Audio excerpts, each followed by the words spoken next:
Right now, the world is on edge over what's happening in the Strait of Hormuz. It's one of the most important waterways for global oil, and it looks like total chaos. But what if it isn't chaos at all?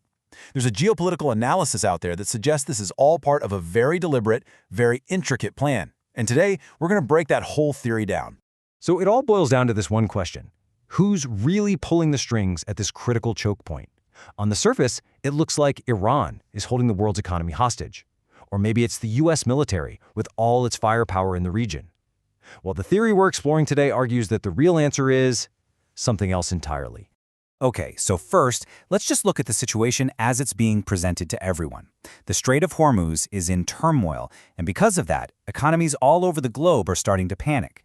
And the sense of urgency feels very real. I mean, you've got 40 different nations scrambling to a virtual meeting, led by the UK, all trying to figure out how to solve this thing.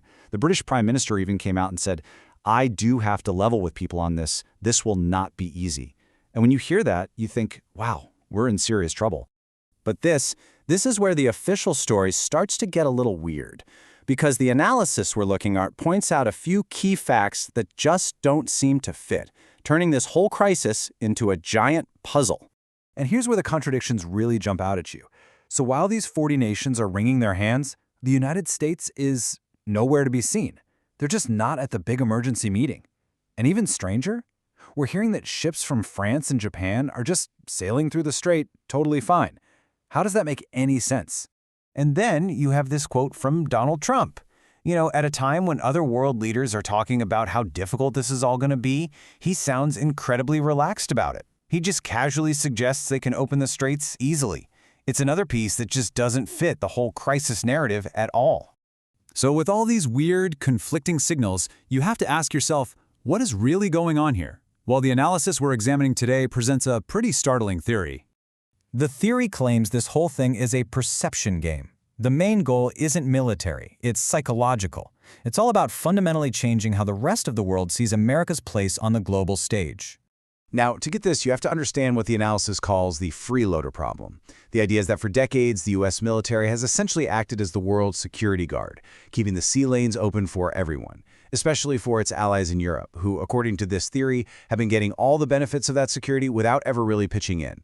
And this quote from a military source in the analysis just sums it up perfectly.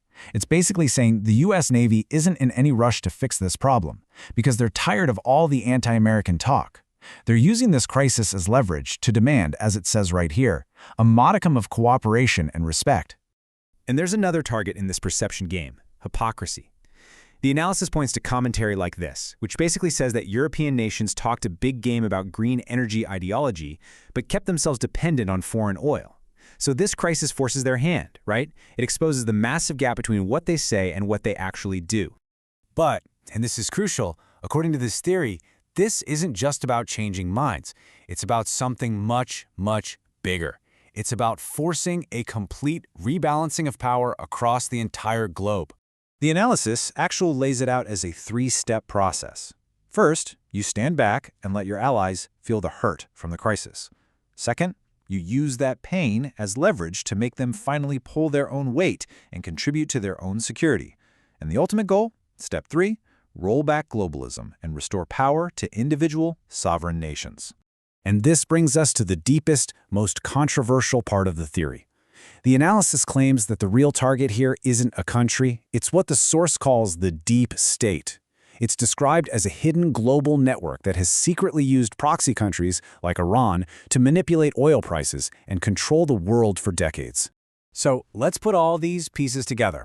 If you look at it through the lens of this one analysis, what's happening isn't a bunch of random chaotic events. It's a game of geopolitical chess, where every single move has been planned out. So let's just quickly recap the theory's main points. The whole thing is a planned, strategic move by a group the source calls White Hats. What are they trying to do? Systematically dismantle an old, corrupt power structure. How are they doing it? By exposing hypocrisy and changing perceptions. And what's the end goal? To restore national sovereignty. It's not a small thing. It's described as the greatest rebalancing of a lifetime. And this really is the heart of the whole argument. What looks to the entire world like a terrifying, out-of-control crisis is, from this point of view, a perfectly controlled plan. A deliberate demolition of an old system, happening right out in the open for everyone to see. Which leaves us with one final massive question. Is this theory right? Are we witnessing a hidden master plan to reshape the world?